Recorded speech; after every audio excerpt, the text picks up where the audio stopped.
Nós estamos acompanhando lá no devocional esses versos e hoje eu vou fazer um apanhado geral sobre isso aqui. O título da mensagem é a fidelidade de Deus como fundamento inabalável. Fundamento inabalável para a esperança cristã nas crises da nossa vida, tá? Vamos lá então? Eu quero trazer à memória, verso 21, o que me pode dar esperança. As misericórdias do Senhor são a causa de não sermos consumidos, porque as suas misericórdias não têm fim, renovam-se a cada manhã. Grande é a tua fidelidade, a minha porção é o Senhor, diz a minha alma. Portanto, esperarei nele. Bom é o Senhor para os que esperam por ele, para a alma que o busca. 26. Bom é aguardar a salvação do Senhor, e isso em silêncio. Amém? Eu quero abordar aqui com vocês 5 pontos principais dentro dessa administração. Eu vou procurar ser curto, às vezes eu estendo muito. Primeiro ponto, a luta, quando estamos em crise, quando estamos em situações e adversidades da vida, porque nós sabemos que o crente passa por momentos muito difíceis, né? Alguns momentos são até a gente pensa que não vai aguentar, né? Aí, a luta principal, irmãos, que a primeira coisa que acontece com você é a luta mental, tá? É uma luta que você mesmo tem que enfrentar aquilo que você diz, aquilo que a sua mente, ela fala para você, né?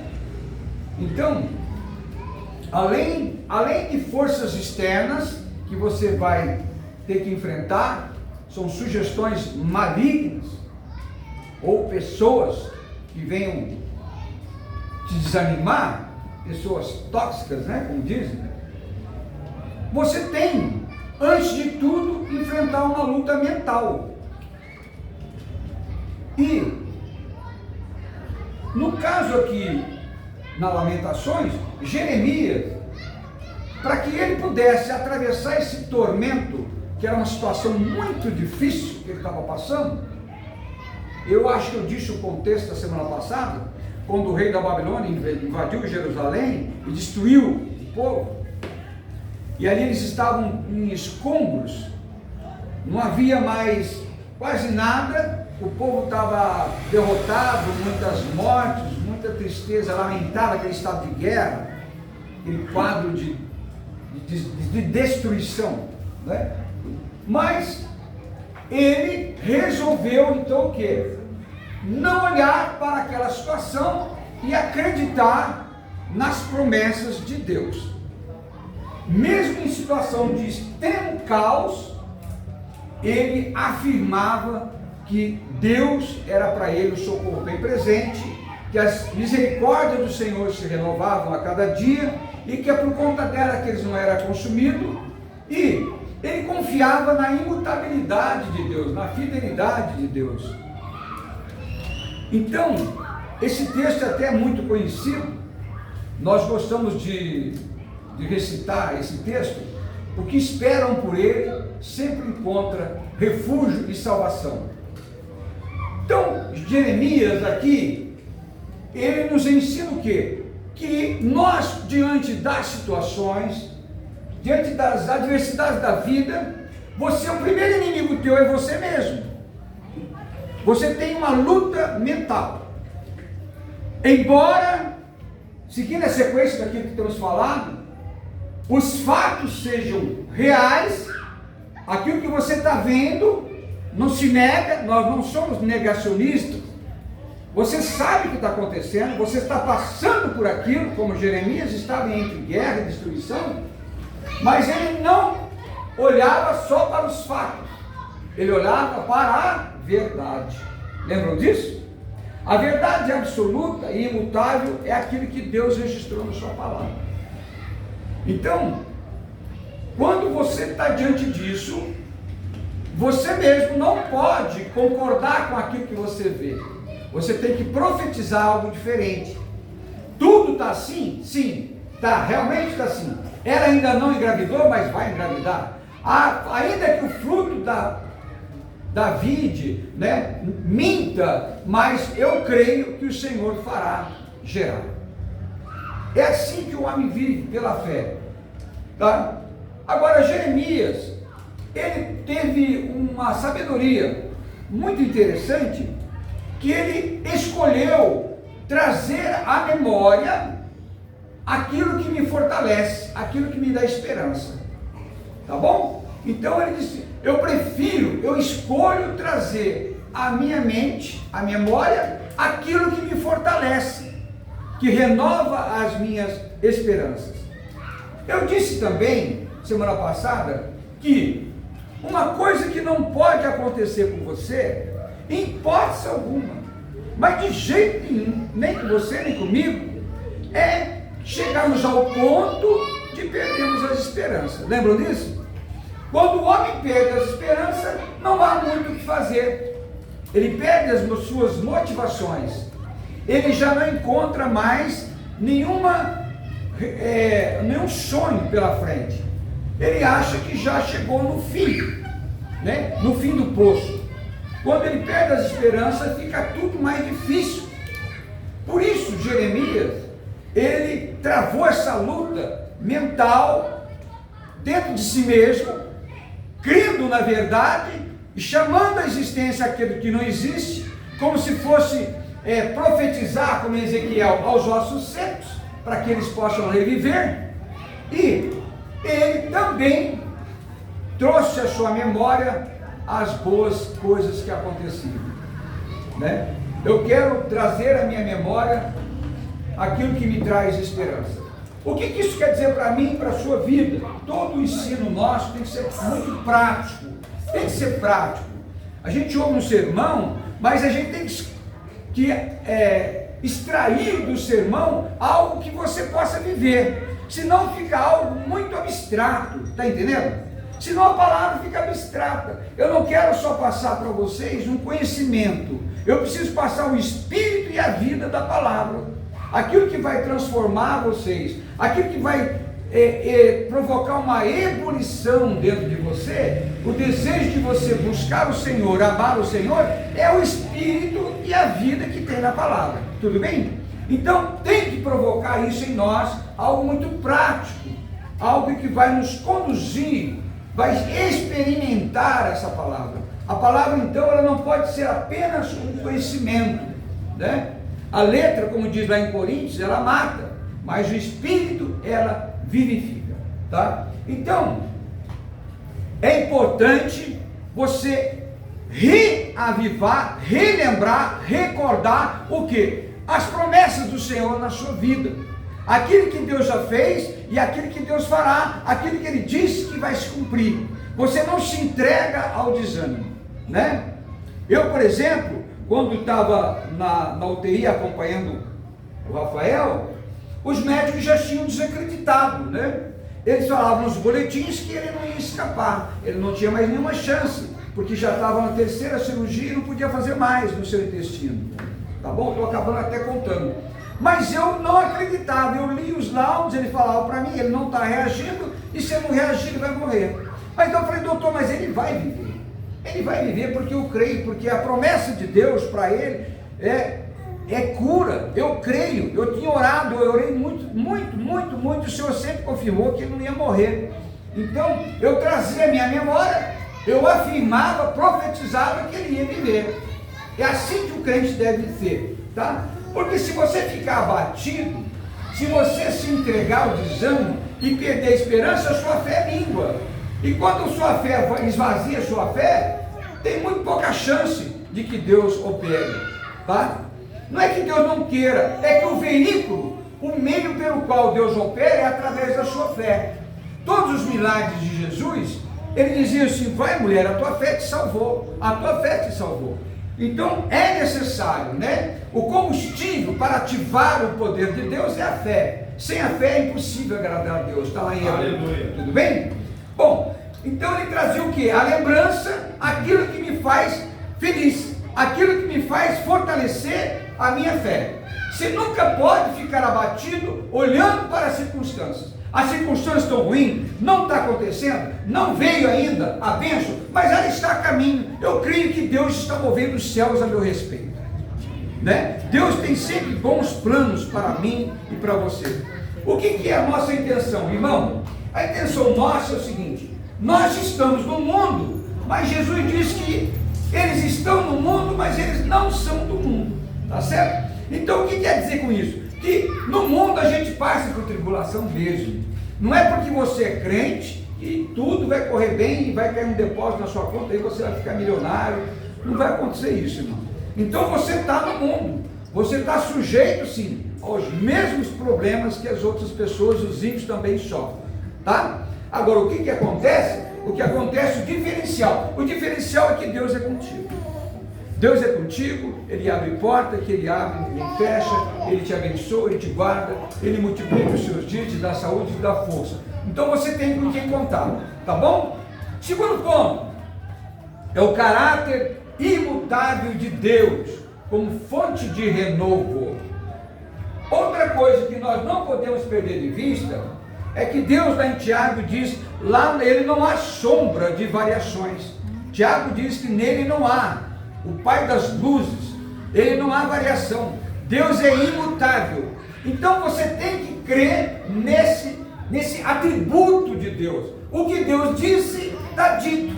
O que Ele prometeu, Ele vai cumprir. Ponto final. Não se discute, não se argumenta, não se racionaliza sobre isso, tá? Isso é você demonstrar para Deus que você crê na imutabilidade de Deus. Deus é fiel. Lá em Timóteo diz que é 3,16, parece que é isso, né? Eu não estou muito certo. Mas lá em Timóteo diz que ainda que você permaneça infiel, Deus permanece fiel, tá bom? Eu não sou muito bom de referência, às vezes eu não sou, tá? Mas a palavra é essa: ainda que você permaneça infiel, ainda que aconteça de você ser infiel, Deus permanece fiel. Então, a imutabilidade de Deus é uma fonte de renovo no nosso interior. Tudo bem? Outra coisa interessante é esperar com propósito a espiritualidade do silêncio. Irmãos, tem algo muito interessante que atrai a bênção de Deus para a nossa vida, é você saber esperar em Deus. Saber esperar em Deus. Isso, irmãos, é algo difícil. Não vou dizer para você que é algo fácil, porque nem sempre nós estamos preparados para esperar algo de Deus, né?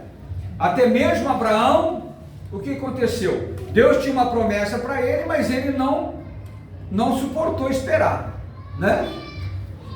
Depois de 14 anos que Deus cumpriu a promessa, 99 anos.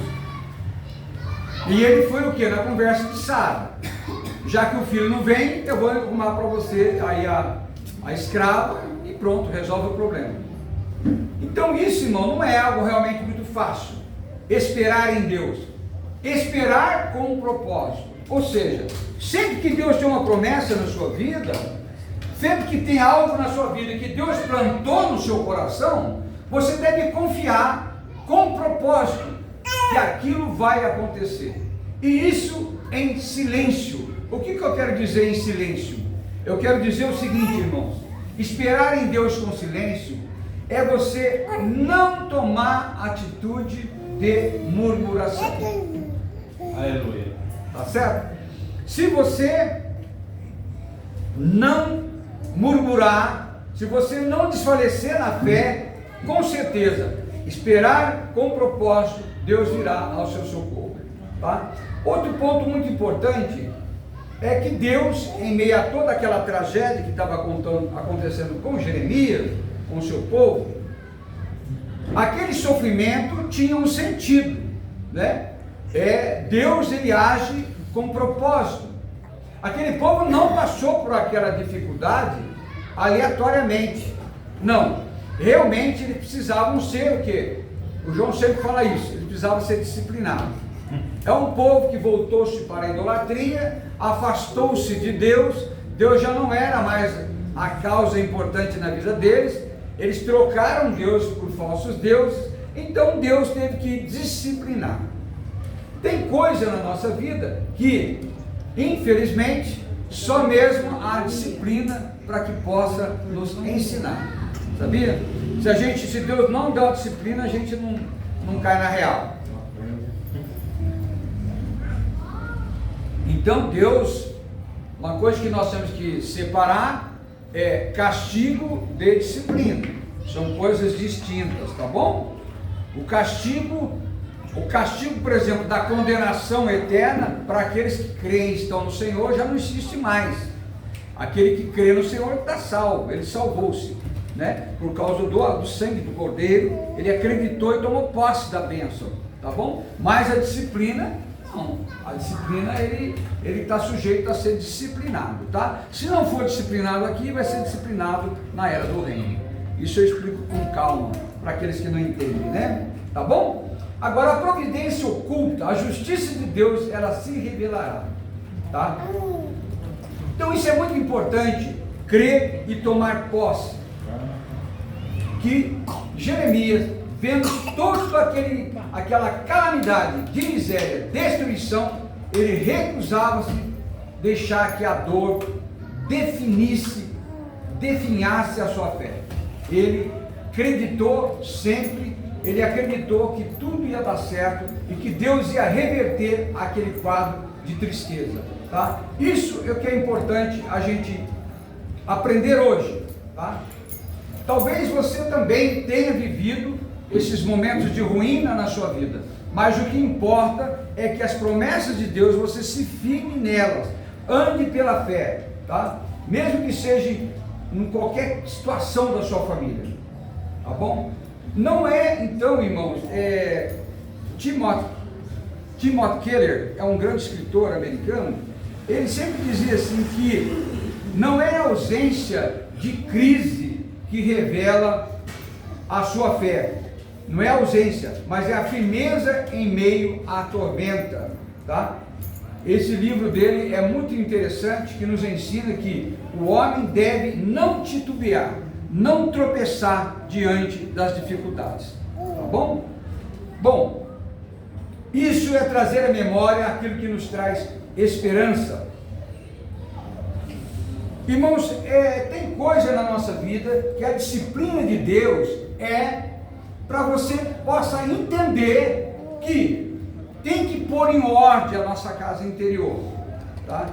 Quando a casa nossa interior ela está em desordem espirituais, em desordem de decisões, de tomada de decisões, está um embrulho danado, né? Um embrulho, está tudo errado na nossa vida. Então é necessário sim, tem hora que Deus dá um impacto na nossa vida, para que a gente possa parar, refletir e tomar uma nova direção.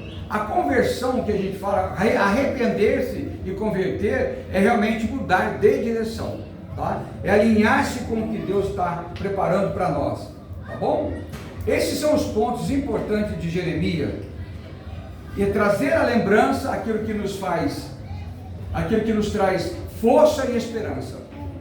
Isso conclui a nossa palavra de hoje. A nossa palavra de hoje é bem curta, é um resumo do que eu já tenho ensinado já há alguns dias, tá? E nunca esquecer que Deus é imutável, Ele não muda aquilo que Ele prometeu. Vamos abrir Hebreus no capítulo 12, verso 1, tá? Hebreus 12, verso 1.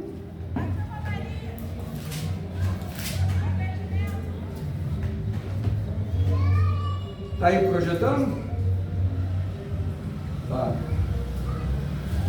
Hebreus 12, verso 1 diz assim: portanto, também nós, visto que temos a rodear-nos tão grande nuvem de testemunhas, desembaraçando-nos de todo o peso e do pecado que tenazmente nos assedia, corramos com perseverança a carreira que nos está proposta.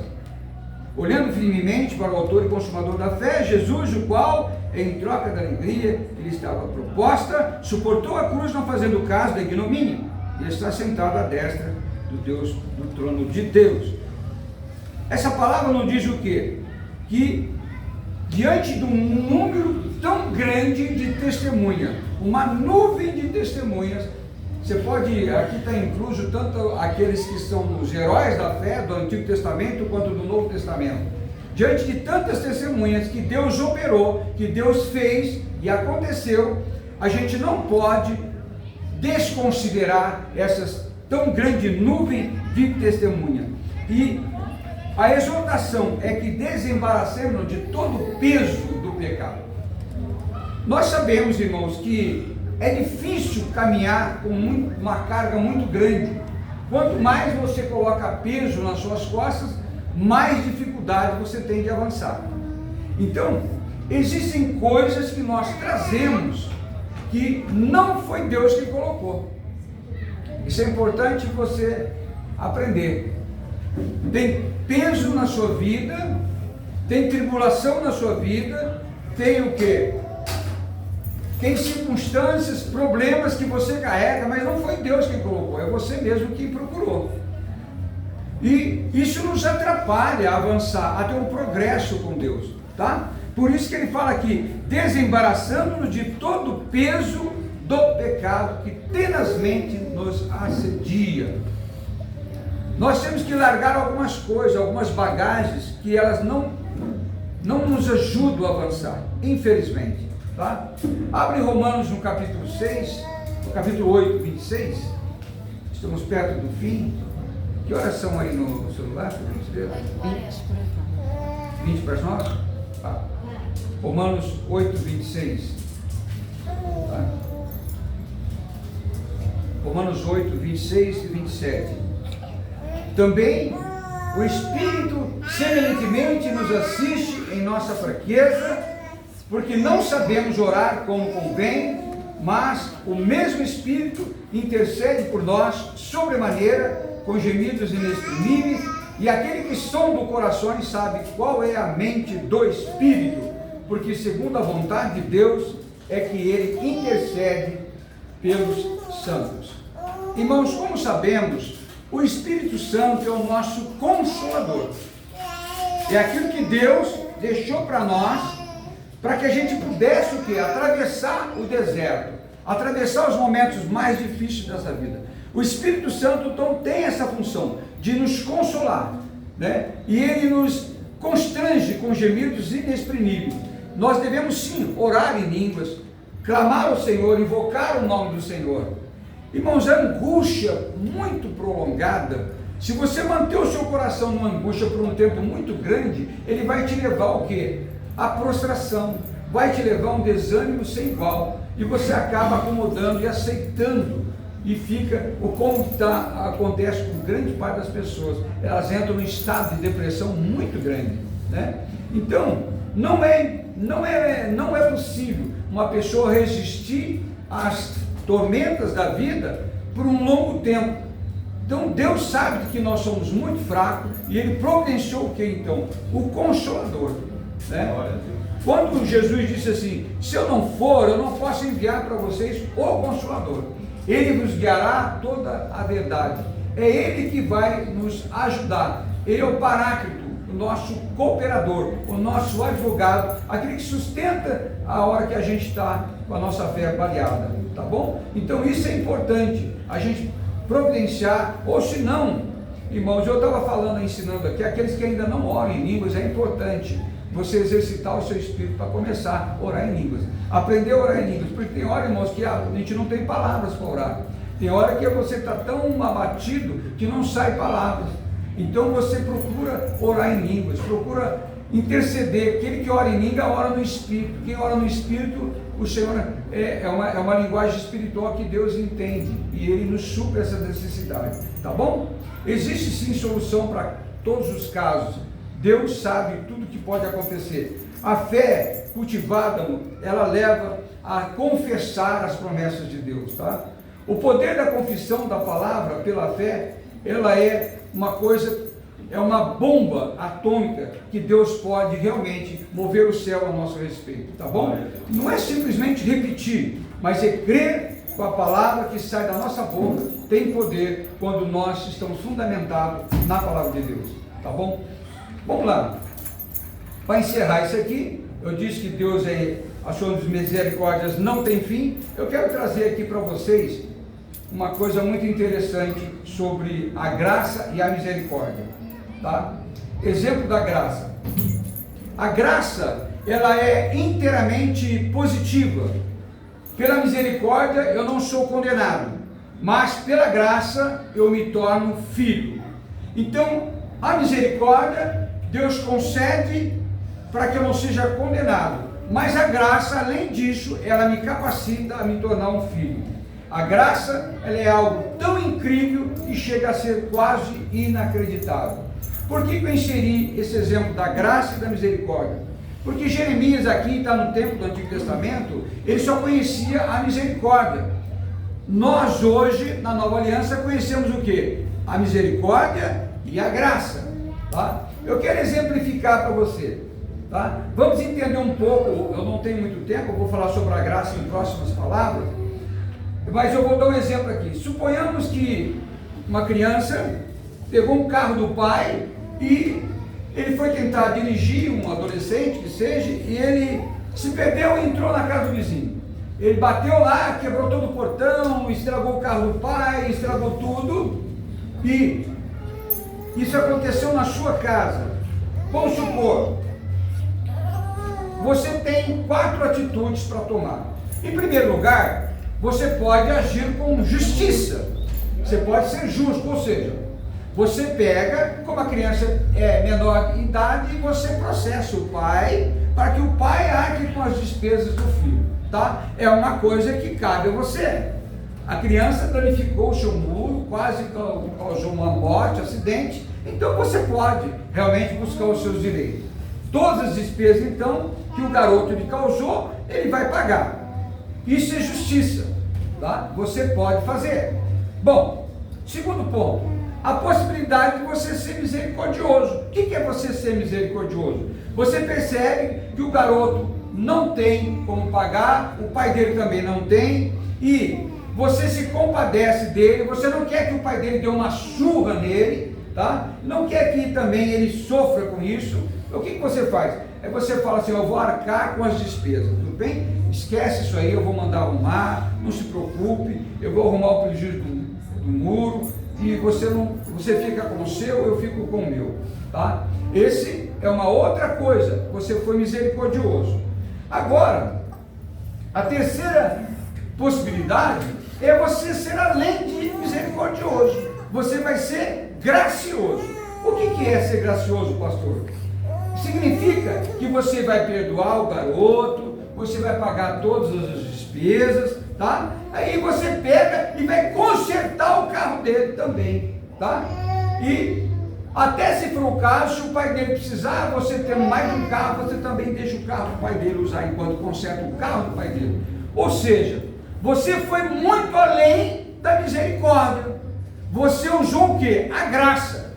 Eu trouxe esse exemplo para que você possa entender o que é misericórdia. Existe uma limitação. O que é ser graça? Graça vai além das suas expectativas. Foi isso que o Senhor fez com você. Amém? Graças a Deus. Bom, então chega, irmãos, chega de lembranças ruins, chega de coisas negativas na nossa vida. Eu quero encher o meu coração do quê? Eu quero encher de coisas que possam me dar esperança. Aleluia. Amém? Nós somos um povo que vivemos em novidade de vida, tá? Você tem que alimentar os seus sonhos, alimentar a sua esperança. A sua esperança deve ser uma esperança viva, não uma esperança sem vida, tá? Você tem que ter esse desejo de viver, encher o seu coração, motivação, viver empolgado, sonhar, acreditar.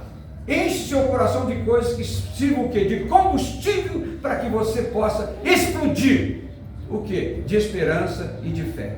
Amém? Então é isso que eu quero, essa mensagem de hoje, que eu quero deixar com você. Não se deixe abater por nenhuma situação difícil que você esteja vivendo. Diga: eu decido não viver no tédio, na tristeza, na comiseração, mas na alegria do Senhor. Amém? Então já é hora de pararmos com o quê? De alimentar amargura no nosso coração e tristeza, tá? Não beber o fel da desgraça, né? Mas sim você viver alegre, invocando o nome do Senhor e acreditando que Deus pode e quer o melhor para a sua vida. Fiquem de pé, eu quero orar com vocês, tá? Amém? O último verso de hoje que eu quero ler está em Eclesiastes 7,14. Projeta esse último verso e nós vamos encerrar com esse verso, tá? Eclesiastes 7,14.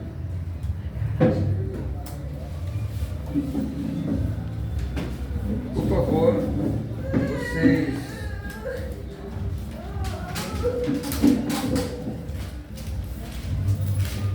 Eclesiastes 7,14, você conseguiu ir? Está aí? 7, 14 e 15.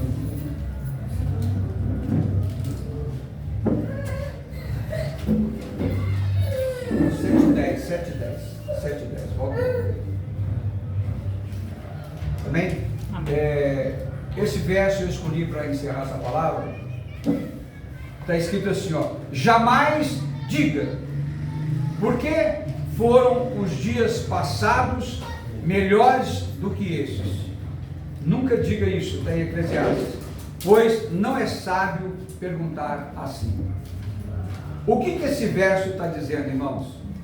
O melhor dia para você é hoje. Aleluia. O tempo da graça, o tempo da bênção, o melhor de todos os tempos seu é hoje. É hoje o dia de salvação na sua vida. É hoje que Deus tem o melhor para você. Se você tem um coração aberto e acredita realmente que Deus pode mudar qualquer situação na sua vida, nunca diga: melhores foram os dias do passado. Não, isso não demonstra sabedoria, tá? Não é sábio dizer assim. Isso é um coração de ingratidão, que não reconhece o presente com Deus e quer reviver somente pensando que os dias atrás eram melhores que os novos, tá? Então não fique olhando para o seu passado, não fique vivendo de saudosismo, tá? Apegue-se hoje ao dia de hoje. Eu sei que foi assim no passado e será assim novamente. Não. A cada dia basta o seu cuidado, tá? Eu quero colocar então a sua vida nas mãos do Senhor, e se existe algo na sua vida que você queira realmente que o Senhor mude essa situação, eu quero orar por você. Pense nesse problema e coloque ele diante de Deus. E eu tenho certeza absoluta que Deus está muito preocupado com você em te ajudar. Amém? Amém. Pai, em nome de Jesus, aqueles que têm causas impossíveis, aqueles que têm problemas que aparentemente não têm solução, aqueles que já investiram, já procuraram e não encontraram uma saída, eu peço em nome de Jesus que seja desfeito todo problema. Senhor, se tem algum trabalho mal contra eles, também está destruído pelo nome de Jesus. Pai, que eles tenham sabedoria, eles tenham visões e sonhos diante do Senhor.